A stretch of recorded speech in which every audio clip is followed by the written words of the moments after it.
All right, so today we're going to talk about when's the best time to buy a house. A lot of people, when they think of when's the best time to buy the house, they try and think of, okay, when are prices going to be low? When can I get a deal? When can I get something that's more affordable? When can I outshop the rest of the buyers out there? Now, I'll put up a graph that shows the appreciation of houses since 1965. If you look at the graph, you can see that home prices are going up pretty consistently since 1965 with very few exceptions. The few exceptions being major economic crisis. 2008, it was a housing crash, and you can see in 2020 what happened to housing prices during the Fed's artificially pushing interest rates lower than what they should have been, what the market was calling for. Caused houses to skyrocket. And of course, once they stopped buying mortgage-backed securities, which stopped interest rates from being artificially low. But I'm not too worried about those people that bought at the peak because, again, house prices have been going up consistently since 1965, and they will continue to go up because of the supply-demand curve. There are some political reasons about why there's not houses being built, but I'm not going to get into that too much. Just know there's not enough houses for the new generations that are coming. Since I've been in the industry, the best time to buy a house was yesterday. The second best time to buy a house is today. And that's because the graph I just showed you, house prices continue to go up pretty consistently as they have been since 1965, and they will continue to do so moving forward. Another thing to think about is that a house is a forced savings account.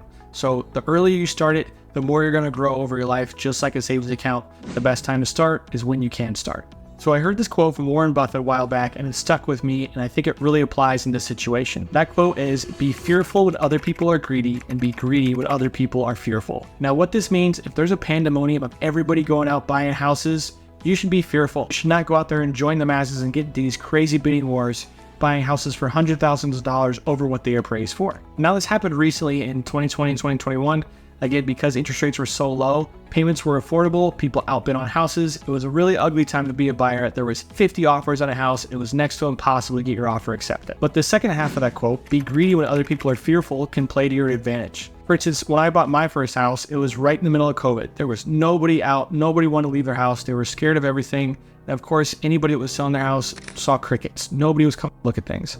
And that's why when me and my now wife were buying houses, there was one or maybe two people looking at the house along with us. And so we weren't competing with anybody to, have a bid over asking price, something like that. And so since there wasn't any competition for the house, we kind of had our pick of litter. Whatever house was out there, we submitted an aggressive offer. We had our financing lined up and we could get the house that we wanted. Of course, we did the necessary precautionaries. We wore masks everywhere, washed our hands after going into every house, didn't shake anyone's hand, stuff like that. So we took the precautions, but when everybody else was fearful, we were a little bit greedy. We bought our first home. So one thing I hear a lot that I want to address is people saying, "I'm waiting for rates to come down so the payments are more affordable." I saw a statistic out on social media that said every 1% rates come down, 5 million more buyers enter the market. I'm not sure if that's true, but the sentiment is true.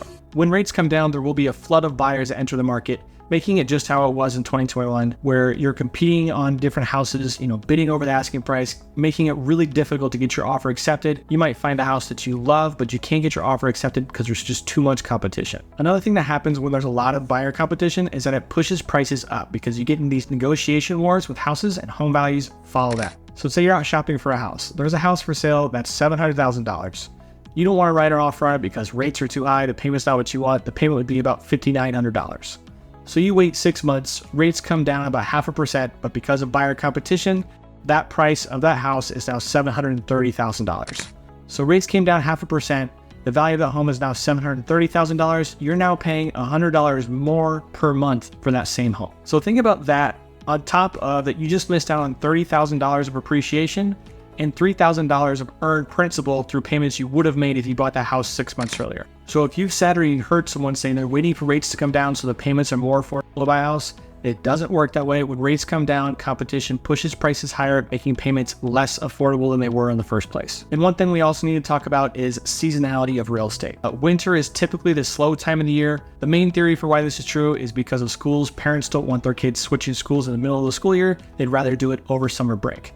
So they won't list their houses during the holidays because it's in between semesters of the school year. Around March, April, May, you'll see more homes on the market because people are listing their homes in preparation of moving in between school years. That on top of just the temperature change, people tend to not want to go outside when it's cold. If you're in places that aren't like California where it's 70 degrees all the time, you don't want to be out driving around for houses looking in the snow. Everything's going to be slippery and dangerous to drive in. It's just better time to be out shopping during the summer. During the winter, there's less competition So if you go out and you find a house you like during the wintertime, you're much more likely to get your offer accepted because there's not going to be, 15, 20 other people running offers on that house. In summary, when's the best time to buy a house? It's whenever is the right time for you. My interpretation of that is when you can buy a house, you should buy a house. Again, because the earlier you start making those payments, the faster you're going to earn appreciation. And it's not like the payments are going to get any more affordable over time. If you wait for rates to come down, home prices go up, payments become less affordable. There's just not a good time for you to kind of wait and see what happens. If you looked at that chart that I showed you, you saw the spike last year and home prices are actually less than they were a few months ago, maybe even a year ago, but that doesn't make them any more affordable than they were back then. So again, the best time to buy a house is yesterday. The second best time is today. So if you want to see if you have the capability to buy a home, it might be easier than you think. Write me a message, send me a PM, call me. We'll figure it out and see if you can start earning appreciation and getting the home that you want.